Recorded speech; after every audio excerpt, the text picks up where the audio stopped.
ప్రపంచంలోనే అతి richest temple Padmanabha స్వామి temple. Life లో ఒక్కసారైనా వెళ్ళి చూడాలనుకున్న ప్లేసుల్లో ఇదొకటి అనమాట. అది ఎందుకో మీ అందరికీ తెలిసిందే. నాకే కాదు, చాలా మందికి ఈ గుడికి రావాలనుకున్న మెయిన్ రీజన్ ఏంటిదంటే లక్షలు విలువ చేసే నగలు బయటపడ్డాయి, నాగబంధనం అనే డోర్ ఉంది. ఇవన్నీ తెలిసిన తర్వాత ఖచ్చితంగా ఒక్కసారైనా సరే ఈ గుడికి వెళ్ళాలని చెప్పేసి నిర్ణయించుకున్నాను. సో ఈ టెంపుల్ గురించి అని చెప్పేసి కన్యాకుమారి నుంచి త్రివేంద్రపురంకి అయితే వచ్చాం అనమాట. ఇప్పుడైతే స్టేషన్ లో మనం లగేజ్ అయితే పెట్టి ఆటో మాట్లాడుకొని డైరెక్ట్ గా టెంపుల్ కి అయితే వెళ్ళిపోతున్నాం.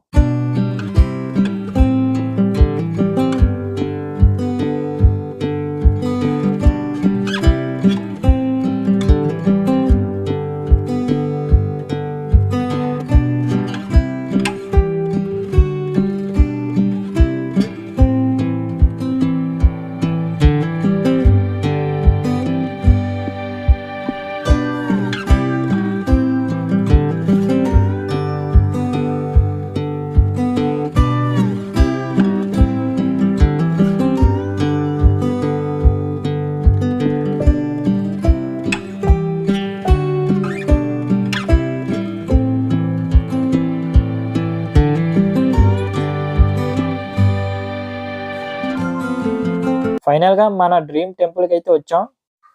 ఈ టెంపుల్లో ఖచ్చితంగా ఫాలో అవ్వాల్సిన కొన్ని రూల్స్ అయితే ఉన్నాయి. అందులో మొదటిది, మగవాళ్ళు అయితే కేవలం పంచి కట్టుకొని రావాలా, షర్ట్ బనీలు కూడా వేసుకోవడానికి వీలు లేదు. ఆఖరికి అక్కడ పనిచేసే పోలీసులు కూడా, లోపల ఉన్న పోలీసులు కూడా పంచి కట్టుకొని షర్ట్ వేసుకోకుండా నార్మల్గా ఉంటారు. ఇంకా లేడీస్ అయితే శారీలోనే రావాలా. ఈ టెంపుల్కి అయితే 4 ఎగ్జిట్లు 4 ఎంట్రీలు ఉంటాయి. మనమైతే వెనక నుంచి వెళ్తున్నాం అనమాట. ఇక్కడ కూడా ఓన్లీ 2 లైన్స్ ఉంటాయి. ఒకటి 500, ఇంకోటి ఫ్రీ అనమాట. స్వామి విగ్రహం కూడా చాలా పెద్దది ఉంటది అనమాట.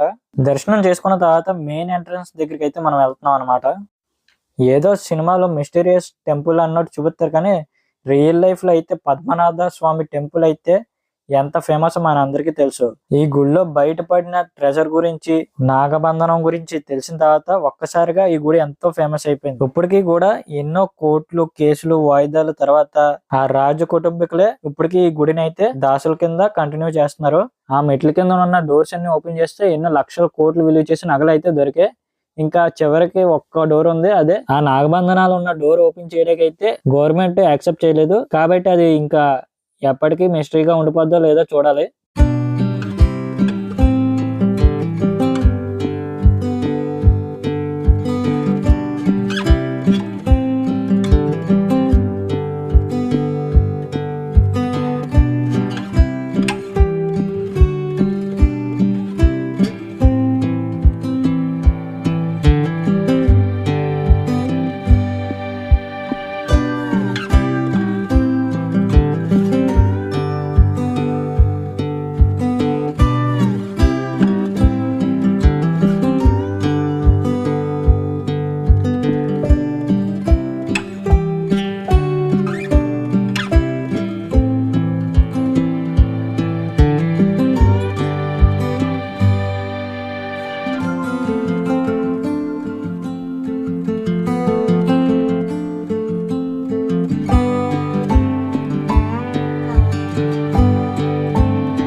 ఇవన్నీ పక్కన పెడితే స్వామివారి విగ్రహం చాలా బాగుంది, అలాగే టెంపుల్ కూడా చాలా బాగుంది.